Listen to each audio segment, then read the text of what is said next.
오늘 저와 여러분이 함께 읽은 본문은 마가복음에는 수로보니게 여인이라고 불려지는 굉장히 유명한 본문입니다. 그렇기 때문에 워낙 유명한 본문이기 때문에 여러분 중에서도 이 본문으로 설교를 들으신 분들이 꽤 있으실 거라 생각이 됩니다. 그리고 설교를 들으실 때 어떠한 내용으로 들으셨는지 잘 모르겠는데 대개의 경우는 이거를 기도로 들으시는 분들이 꽤 많이 있습니다. 예를 든다면 주께서 이 여인을 개라고 모욕을 했음에도 불구하고 이 여인이 끝까지 뭐 한 거예요? 간구한 거예요. 끝까지 간구해서 그 소원이 이루어졌으니 우리도 기도 중에 힘들고 어려운 문제가 서로 있다 하더라도 포기하지 말고 간절히 기도하면 하나님께서 그 기도를 들어주실 것이다. 이렇게 들으시는 분들이 이제 꽤 있어요. 그렇게 생각하는 이유는 저는 그렇게 듣고 훈련을 받았기 때문입니다. 물론 저와 여러분이 함께 읽은 이 본문에 그런 의미가 전혀 없느냐? 그건 그렇지 않습니다. 그런 의미가 어느 정도는 있다고 생각이 되는데 마태가 마태복음 15장에다가 이 수로보니게 여인의 이야기를 넣어놓은 것은 그 목적이 아니라는 겁니다. 마태가 전달하려고 하는 목적은 다른 데 있고 그 다른 목적은 복음의 핵심을 이루는 이야기이기 때문에 여기다 넣는 거라 이겁니다. 그러면 그게 뭘까요? 라는 질문을 놓고 이제 시작을 하겠습니다. 마태가 이 여인을 15장에 갖다 놓은 이유는 마태복음 15장 1절부터 시작되어지는 이 바리새인 이야기를 좀 하려고 하는 겁니다. 바리새인들이 예수님께 와서 질문을 했어요. 왜 당신의 제자들은 손을 씻고 밥을 먹어야 되는 것이 우리 장로의 전통인데 왜 당신의 제자들은 손을 씻고 밥을 먹지 않으므로 이 장로의 전통을 어깁니까? 당신의 제자들은 부정한 자들 아닙니까? 라는 질문을 한 거예요. 그 질문에 대해서 예수님이 답을 하시는데 7절로 답을 하셨습니다. 7절 한번 읽을까요? 외식하는 자들아 이사야가 너희에 관하여 잘 예언하였도다 일렀으되. 이 바리새인을 뭐라 불렀다고요? 외식하는 자들이라 불렀다 이겁니다. 근데 이 외식하는 자들이라는 표현이 우리식으로는 겉다르고 속다르다는 것이잖아요. 좀 부정적이긴 하죠. 근데 그게 어마어마하게 부정적으로 들리세요? 아니면 그럴 수 있지 이렇게 들리세요? 엄청난 느낌은 안 들죠, 사실은 우리한테는. 근데 유대인에게는 이거 굉장히 심각한 욕입니다. 이 얼마나 심각한 건지는 이 부분보다는 좀 다른 걸로 한번 찾아볼게요. 마태복음 23장 27절입니다. 읽을게요. 화 있을진저 외식하는 서기관들과 바리새인들이여 회칠한 무덤 같으니 겉으로는 아름답게 보이나 그 안에는 죽은 사람의 뼈와 모든 더러운 것이 가득하도다. 여기 외식하는다는 말을 다른 것과 동급으로 갖다 놨어요. 그게 뭐죠? 회칠한 무덤. 이걸 같이 동급으로 놨다 이겁니다. 이 말의 의미를 이제 여러분들이 이해하셔야 되는데 이 말의 의미는 이런 겁니다. 이스라엘은 1년에 3번은 반드시 어디를 가야 돼요? 예루살렘에 가야 돼요. 거기에 성전이 있으니까. 그래서 예루살렘 올라간다라고 할 때는 그 안에 이제 두 가지 의미를 유대인들은 공통적으로 느껴요. 모두가 다. 하나는 뭐냐면 이 예루살렘에 올라간다는 거는 성전에 간다는 거예요. 근데 성전에 갈 때 빈손으로 가요? 아니면 빈손으로 못 가요? 빈손으로 못 가요. 뭘 가져가야 되죠? 재물을 가지고 가야 돼요.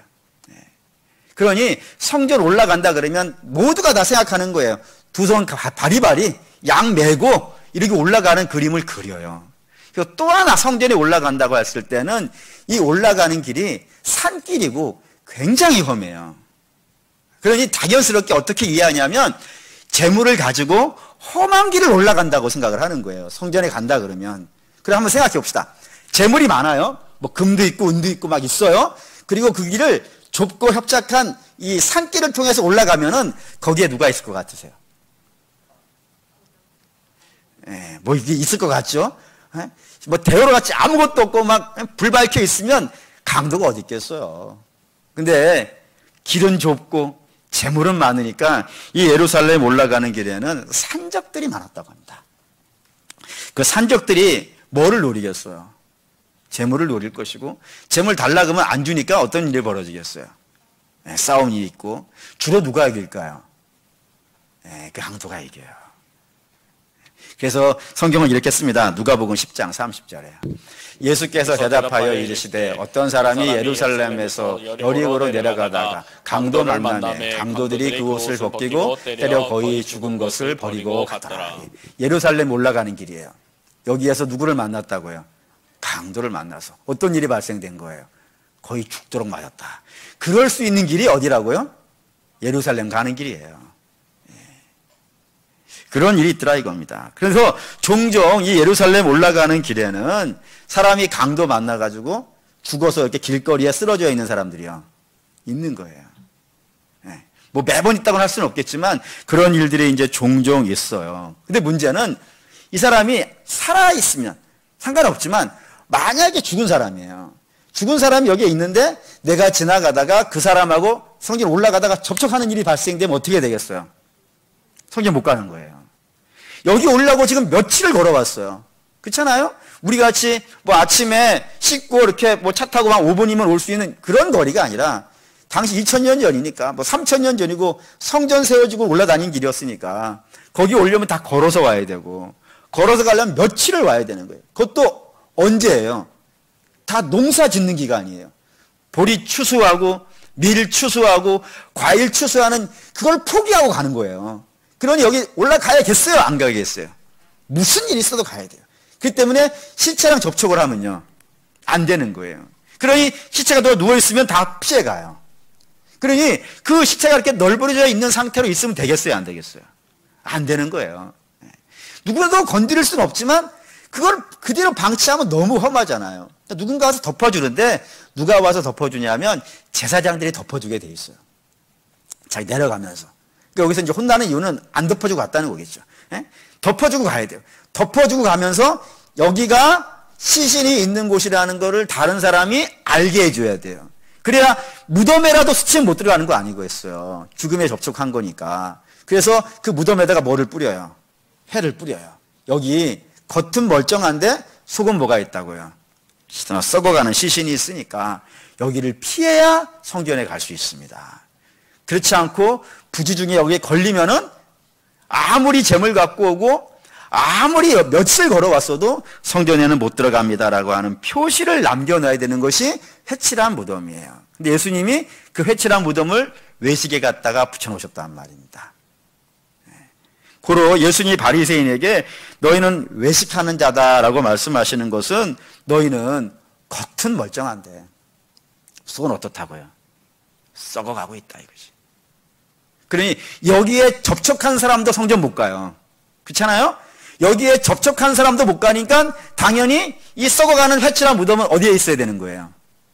예루살렘 밖에 있을 수밖에 없어요. 항상 밖에, 절대로 하나님 앞에 못 들어가는 자.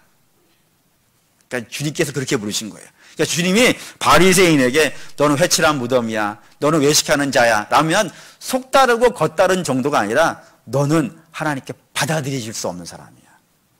절대로 하나님 너를 받아줄 수 없어. 너는 심각한 죄인이야 라고 한 그런 표현이라 이겁니다. 이런 얘기, 욕이죠. 분명히 심각한 욕이죠. 그냥 겉 다르고 속 다른 정도가 아니라 그들은 자기는 아니라고 생각했단 말이에요.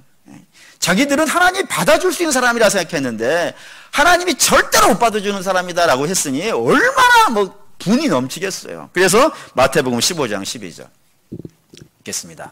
이에 제자들이 나와 이르되 바리새인들이 이 말씀을 듣고 걸림이 된 줄 아시나이까. 걸림이 됐다는 거예요. 그래서 지난주에 이 걸림을 해석해 드렸어요. 그 걸림이 뭐였냐면 분노하면서 떠났다 이거예요.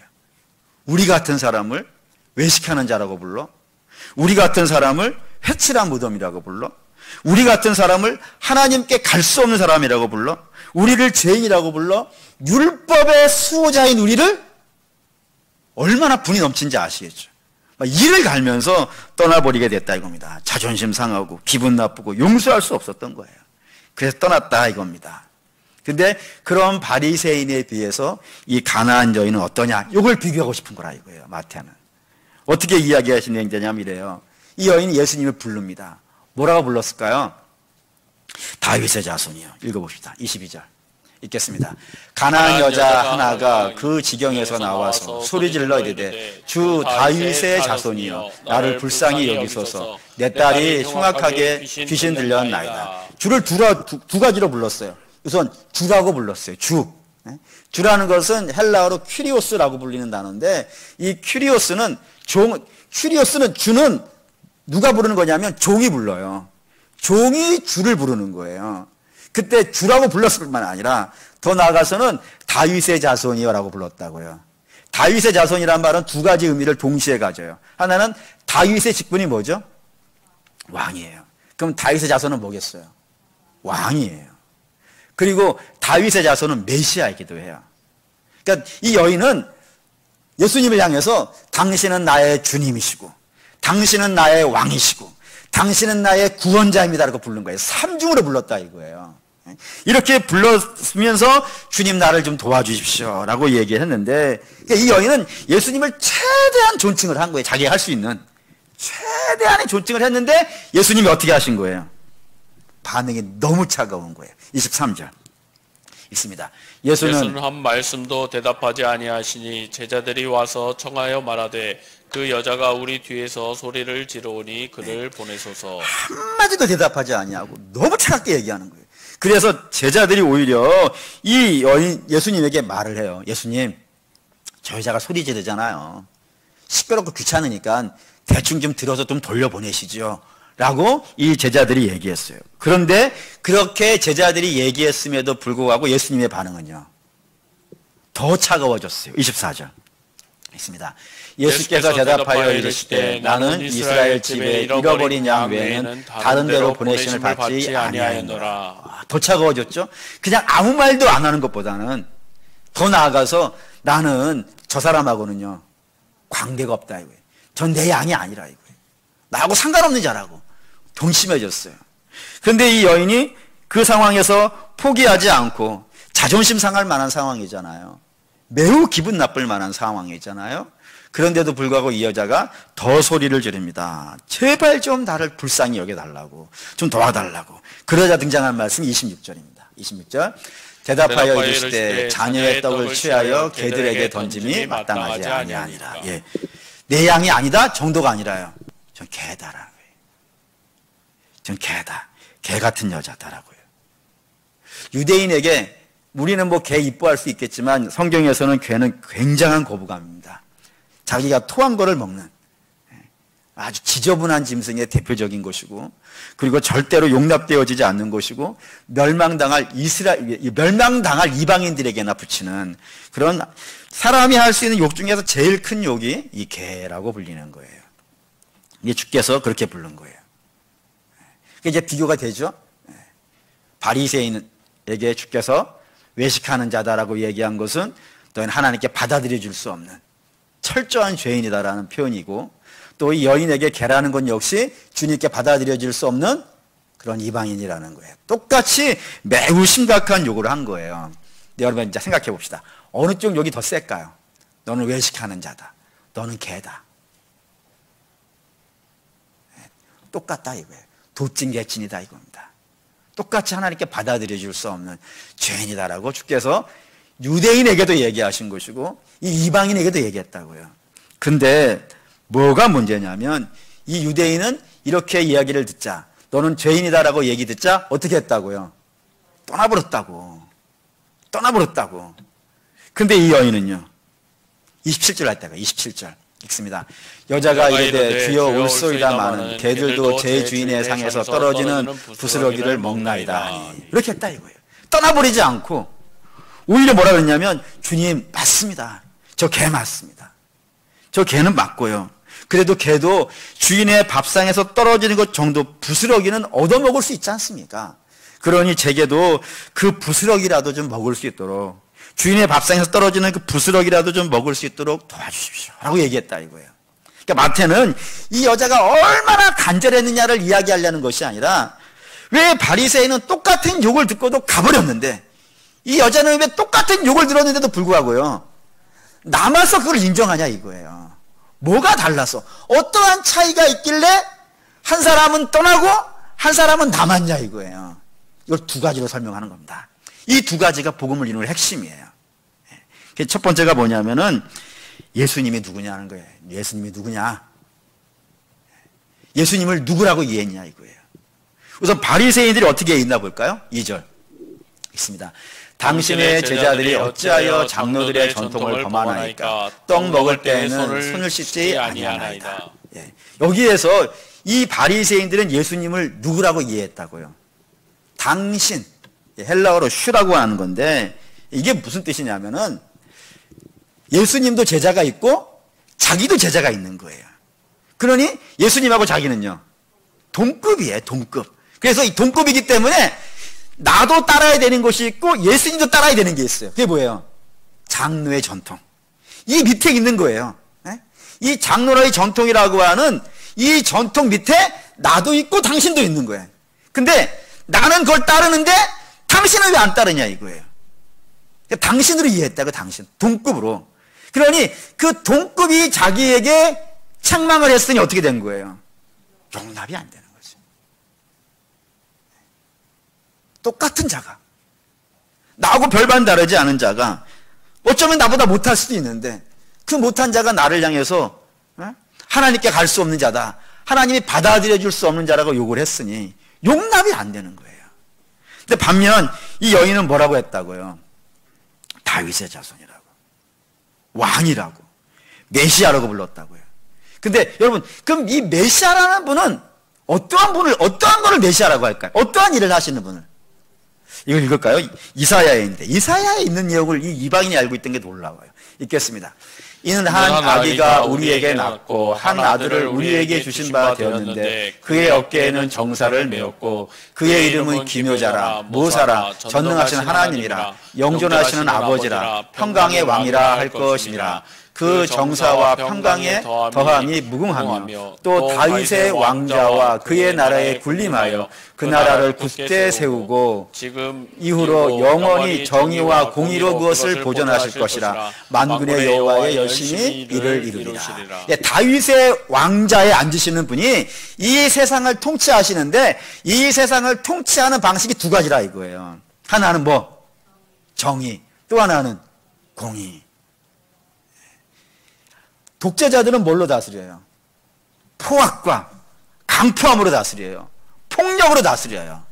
근데 주는 이 세상을요 정의롭고 공평하게 다스린다 이거예요. 그러니 저 정의롭고 공평하게 다스리는 저분은 유대인만을 그렇게 하는 것이 아니라 그의 모든 세상에 이렇게 하시는 분이라 이거예요. 그러니까 유대인이든 이방인이든 관계없이 모든 자들에게 공평하게 대해주시는 분이라고요. 좀 더 가볼까요? 이사야 16장 5절 읽습니다. 다윗의 장막에 인자함으로 왕위가 굳게 설 것이요 그 위에 앉은 자는 충실함으로 판결하여 정의를 구하며 공의를 신속히 행하리라. 다윗의 장막에 서시는 그 왕께서 나라를 세울 건데 정의와 공의를 이 땅에 시행하실 거예요. 근데 그 정의와 공의는 뭐를 기반으로 한 거예요? 인자함을, 그분의 사랑으로 그걸 할 거라 이거예요. 그 사랑 안에 유대인도 있지 않겠, 당연히 있겠죠. 근데 유대인만 있는 것이 아니라 나 같은 사람도 있지 않겠습니까? 주님은 그런 분이라고 나는 배워왔습니다. 그러니 이방인인 나에게도 그 공의와 사랑을 좀 나누어 주십시오 라고 얘기했다 이거예요. 메시아를 이해하는 방식이 달라요. 예수님을 제대로 이해한 사람과 예수님을 제대로 이해하지 못한 사람, 다른 거예요. 그 차이를 좀 느껴지실까요? 또 하나가 있어요. 또 하나는 자기에 대한 이해가 어떠냐예요. 우선 이번에는 여인부터 얘기할게요. 이 여인은 자기를 뭐라고 이해해요? 자격 없는 자라고. 난 이방인이에요. 맞아요. 이 여자는 수료보니게예요. 수료보니게라는 단어는 두 가지예요. 수리아라는 땅에 페니키아라고 하는 지역에 살고 있는 사람이에요. 뭐 쉽게 말하면 가나안 족속이에요. 가나안 족속은 성경에 어떻게 표현되어 있어요? 진멸당할 자들. 하나님이 용납하시지 않겠다고 해서 간혹 불신자들에게 공격도 받아요. 어떻게 가나안 족속은 애마저도 죽이느냐. 그렇게 성경에서 버림받아져 있는 것이 가나안 족속이에요. 그러니까 그 여자가 아는 거예요. 나는 멸망당할 사람입니다. 걔가 맞아요. 악한 자가 맞아요. 라고 이렇게 인정을 하고 있는 것이 이 여자인 거예요. 근데 반면에 바리새인은 이 가난한 여자하고 나는요, 질적으로 다른 거예요. 이 가난한 여자는 개가 맞지만 나는요, 나 바리새인은 의인인 거예요. 자격이 있는 거예요. 그래서 뭘 갖고 자격이 있습니까? 라고 물어보면 모든 바리새인들, 유대인들은 세 가지를 반드시 들어요. 세 가지. 첫 번째가 우리에게는 성전이 있다. 둘째는 우리에게는 율법이 있다. 셋째는 우리에게는 할례가 있다 이거예요. 이게 있으니까 우리는 의인이다라는 거예요. 근데 성경이 이걸 굉장히 거부해요. 얼마나 거부하냐면 성전이 있는 게 중요하냐, 성전 값을 하는 게 중요하냐, 뭐가 더 중요해요? 한번 읽을까요? 마태복음 21장 13절 읽습니다. 그들에게 이르시되 기록된 바 내 집은 기도하는 집이라 일컬음을 받으리라 하였거늘 너희는 강도의 수구를 만드는도다. 성전 갖고 있으면 뭐해? 성전이 성전값을 못하는데 성전이 지금 뭐하고 있으니까요? 강도의 수구리라 이거예요. 그 성전이 있는 거예요, 없는 거예요? 율법도 마찬가지입니다. 율법 갖고만 있으면 뭐하냐 이거예요. 이거 볼까요? 로마서 2장 21절에서 24절 있습니다. 그러면 다른 사람을 가르치는 내가 내 자신은 가르치지 아니하느냐? 도둑질하지 말라 선포하는 내가 도둑질하느냐? 가늠하지 말라는 내가 가늠하느냐? 우상을 가증히 여기는 내가 신전 물건을 도둑질하느냐? 율법을 자랑하는 내가 율법을 범함으로 하나님을 욕되게 하느냐? 기록된 바와 같이 하나님의 이름이 너희 때문에 이방인 중에서 모독을 받는다. 너희 율법 갖고만 있으면 뭐하냐 이거예요. 율법은 갖고 있으라고 준 거예요? 지키라고 준 거예요? 지키라고 준 거예요. 근데 지키지는 않고 갖고만 있는 거예요. 오히려 더 범하고 있는 거예요. 그러고 있으니 율법을 갖고 있다라고 하는 자들이 율법을 범하고 있기 때문에 오히려 어떤 일이 발생됐다고요? 이방인들 중에 하나님의 이름이 너희 때문에 모독을 당하는 것은 보지 못하느냐라는 거예요. 할례도 마찬가지입니다. 할례는 남성의 성기에다가 행하는 의식이에요. 남에게 보여주지 않는 거예요. 은밀한데 하는 거예요. 왜 은밀한데 하냐면 남에게 자랑하지 못하게 하려고. 오직 하나님 앞에 있으면서 하나님 앞에 거룩한 백성으로 살겠다는 각오가 되어져 있는 것이 그 할례라 이거예요. 근데 이들은 그런 거룩함은 추구하지도 아니하고 그 할례를 갖고 온통 자랑만 한다니까요. 나 할례 있는 백성이야. 나 할례 있는 백성이야. 그 자랑하라고 준 게 아닌데 자랑만 하고 있는 거예요. 그러니 이들은 율법 있어요. 성전도 있어요. 할례도 있어요. 근데 갖고만 있는 거예요. 지키지는 않는 거예요. 그러니 성경이 그들은 온전치 않다 그러는 겁니다. 악하다 그러는 거예요. 그래서 죄인이라 그러는 겁니다. 근데도 불구하고 성경이 죄인이라고 함에도 불구하고 이들은 뭐라 그러는 거예요? 나는 의인이라 이거예요. 나는 구원받은 백성이라고요. 이런 상황이 됐다 이거예요. 이 차이가 나타났다는 겁니다. 근데 이게 얼마나 무섭냐? 주가 누구인지를 아느냐 모르냐? 내가 누군지 아느냐 모르냐? 이게 얼마나 큰 차이를 만들어내냐면은 주를 알지 못하고 나를 알지 못하는 백성이 결국엔 뭐 하더라고요?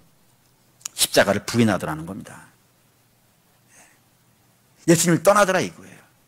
아니 주는 모르더라도 자기가 진짜로 의인이에요. 의인. 진짜로 의인이라 그러면 십자가가 필요가 없겠죠? 왜냐하면 십자가는 누구를 위해 세워진 거니까? 죄인을 위해 세워진 거니까.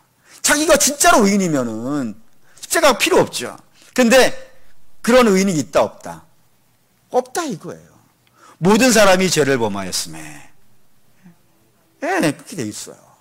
모든 사람이 유대인이건 이방인이건 다 죄인이라 이겁니다. 다 죄인이어서 주님으로부터 구원을 받아야 되는 거예요. 그런데 자기는 주님이 없어도 된다 그러는 거라니까요.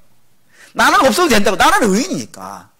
나는 예수로부터 안 받아와도 된다고. 그렇기 때문에 어떻게 하는 거예요? 떠나는 거예요. 그래서 주께서 자기 죄인에게 죄인이야라고 얘기해 줬는데 그거를 인정하지 않는 사람은 성경에 다 떠나요. 예를 든다면 현장에서 가늠하다 잡힌 여인 아시죠? 잡혀가지고 이 여자를 돌로 칠까요 말까요 할 때 주께서 땅에다가 뭐를 쓰셨다고 되어 있어요. 대개 학자들은 이게 그 돌을 치려고 하는 사람들이 어떠한 삶을 살았는지를 썼다라고 생각을 해요. 그냥 공개하지 않았어요. 주께서 공개하시지 않았어요. 그리고 하신 말씀이 뭐냐면 죄 없는 자가 쳐라 라는 거예요. 그 말씀은 모든 사람이 죄인이라는 거죠. 그래서 죄를 끄집어내셨어요. 그럼 어떻게 해야 되는 거예요? 그 앞에 엎드려야 되는 거예요. 주여 나를 불쌍히 여겨주십시오 라는 의미란 말이에요. 근데 그 돌 들은 사람이 어떻게 하는 거예요? 엎드려요, 떠나버려요? 떠나버려요. 또 이런 얘기도 있죠. 한 부자 관원이 있었어요. 그 부자 관원이 예수님께 와서 자기가 합당한 자라는 사실을 인정받기 싶어서 뭐라고 물어보냐면 주여 어떻게 영생을 얻습니까? 라고 물어요. 그래서 주께서 뭐라 하시냐면 율법을 행하라 라고 했고 그 율법을 자기는 다 지켰다고 그러니 나는 의인 아니냐 라고 이렇게 얘기를 한 거예요. 그러자 주께서 네가 율법을 다 지켜서 의인이라고 생각하느냐? 그러면 이것도 한번 해볼래? 라고 하시면서 하신 말씀이 뭐예요? 내가 가진 걸 다 팔아서 가난한 자에게 주고 너는 나를 쫓아와라. 사랑을 베풀어 봐라 라고 하신 거예요. 사랑을 베풀고 나를 쫓아오라 그런 거예요. 그러자 이 부자 관원이 어떻게 해요? 그럼 어떻게 해야 되는 거 원래는? 자기가 못하는 게 드러났잖아요. 사랑을 행할 수 없는 사람이 나타났잖아요. 그럼 어떻게 해야 되는 거예요? 엎드려야지. 주여 나 괜찮은 사람인 줄 알았는데 실제로 하나님이 내게 직접 하시는 말씀 들어보니까 나 아니군요 하고 그 앞에 엎드려야 정상이란 말이에요. 근데 이들이 어떻게 했다고요? 떠나버리더라 이거예요. 근심하며 떠나버리더라 이겁니다. 전부 다 그래요. 자기가 누구인지를 모르는 사람은 십자가 앞에서 엎드리지 못해요. 자기는 괜찮다고 생각하거든요. 저 십자가하고 나하고는 관계가 없어 보여요. 그렇지 않겠습니까? 저 십자가에 철저하게 사람이 당할 수 없는 아픔이잖아요. 그 죽음을 당하시는 분이란 말이에요. 그 죽음이 저분이 불의를 행한 것도 아니고 저분이 능력 없는 것도 아니란 말이에요. 나의 악한 죄를 씻기 위해서 십자가에 달리셨단 말입니다. 그러면 십자가를 보면은 저분이 얼마나 위대한 분인지를 알아야 될 것이고 그리고 내가 얼마나 악한 자인지를 알아야 되는 거예요. 그게 알면 어떻게 되는 거예요? 그 앞에 엎드려진단 말이에요. 엎드려진다고요. 주여 나를 불쌍히 여기시옵소서. 주여 내게 긍휼을 베풀어 주시옵소서 라고 해야 되는 것이 정상인데 자기가 주가 누구인지를 모르고 내가 누구인지를 모르는 사람은 마태가 외치는 거예요. 다 떠나더라. 다 떠나더라. 근데 누구만 남더라. 주가 누구인지를 알고 그리고 내가 누구인지를 알았던 그 여자만 여기에 남아서 뭐를 받고 있더라고요. 마태복음 15장 28절. 마태복음 15장 28절 있습니다. 이에 예수께서 대답하여 이르시되 여자여 내 믿음이 크도다. 내 소원대로 되리라 하시니 그때로부터 그의 딸이 나음을 얻었다. 믿음이 큰 자요. 사실 뒤에 소원대로 되는 건 다음 문제예요. 제일 중요한 칭찬이 뭔 거예요? 넌 믿음이 있구나. 하나님이 내게 주신 믿음이 있구나. 그 믿음이 크구나. 이게 정말 큰 복이라 이겁니다. 사랑하는 믿음의 성도 여러분, 결론이죠. 결론입니다. 여러분은 주님이 누구십니까? 혹시 주님은 이 세상의 여러 신들 중에 하나 정도로 생각하십니까? 또는 주님은 그냥 위대한 선생님 정도로 생각되십니까? 인류에 나타난 위대한 위인 정도로 생각되십니까? 그건 믿음이 아닙니다. 뿐만 아니라 난 괜찮아 보이십니까? 이 정도면은 괜찮은 사람 같이 보이십니까? 사실 성경이 모든 사람은 죄인이라고 굳이 갖다 그 말씀을 끄집어 갖다 붙이지 않아도 사실은 우리가 제일 잘 알잖아요. 내가 하나님 앞에 바르지 못하다는 걸, 하나님이 누군지도 잘 모르고 하나님 뜻대로 살지도 아니하고 하나님 뜻이 무엇인지도 모르고 하나님이 말씀하신 거 제대로 지키지도 못하고 그리고 제일 안타까운 거는 사실 제가 이걸 하자고 얘기해놓고도 제일 부끄러운 것 중에 하나가 뭐냐면은 고백의 기도예요. 매주 와가지고 고백의 기도를 외치면서 주여 죄인입니다 라고 하면서 그 고백의 기도가 여러분 마음을 한번 울리고는 갈까요? 그게 내 죄라고 생각 계시나요? 우리 사실 죄가 없다고 생각할 때가 훨씬 많은 것 같아요. 근데 한번 객관적으로 보시면은 그래요. 어떤 틈만 나면 거기까지 가면 너무 세니까. 사실은 그렇습니다. 그러니까 사랑하는 믿음의 성도 여러분, 바라고 원하는데 저와 여러분들은 예수님이 누군지 제대로 알았으면 좋겠습니다. 하나님이 그걸 알려주셨으면 좋겠어요. 성령을 부어주셔가지고 바울의 눈에 비닐이 벗겼던 것처럼 우리의 눈에 비닐이 벗겨져서 우리 주님이 누군지 제대로 알 수 있었으면 좋겠어요. 사도 바울이 주님의 음성을 듣고도 주여 누구십니까? 라고 하지만 그 눈에 비닐이 벗겨지니까 주 앞에 굴복하잖아요. 그렇게 했으면 좋겠습니다. 뿐만 아니라 그 비닐이 벗겨져서 우리가 우리의 힘으로는 절대로 구원받을 수 없는 그런 악한 죄인임도 알았으면 좋겠습니다. 나는 죄인 중에 괴수라고 한 것이 사도 바울이라면은 우리는 그보다 더 악할 거예요. 그걸 알았으면 좋겠습니다. 그래서 내가 스스로 주 앞에 구원받을 수 없기 때문에 하나님이 얼마나 구원하고 싶으셨으면, 근데 우리가 구원될 수 없는 사람인 줄 알았으면 당신의 아들을 십자가에 박아버려야 되는 그런 일을 하셔야 될 만큼 내가 큰 죄인이라는 사실을 알으셨으면 좋겠어요. 그러면 저와 여러분들은 주 앞에요 엎어줄 수밖에 없어요. 엎어져서 가슴을 치며 주여 나를 불쌍히 여기주옵소서. 여기서 구원의 역사가 시작된다 이겁니다. 이걸 알았으면 좋겠어요. 이게 복음입니다. 이 복음을 사랑하는 믿음의 성도 여러분, 제대로 알아서 혹시 여러분들에게 죄인이라고 했을 때 분노하여 떠나지 아니하고, 여러분에게 죄인이라고 했을 때 주여 내가 맞습니다, 내가 바로 걔가 맞습니다, 내가 주님 악한 죄인 맞습니다, 주여 나를 불쌍히 여겨주시옵소서, 그렇게 고백하여 주로부터 구원의 은혜를 만나시는 저 여러분 되시기를 주의 이름으로 축원합니다. 아멘.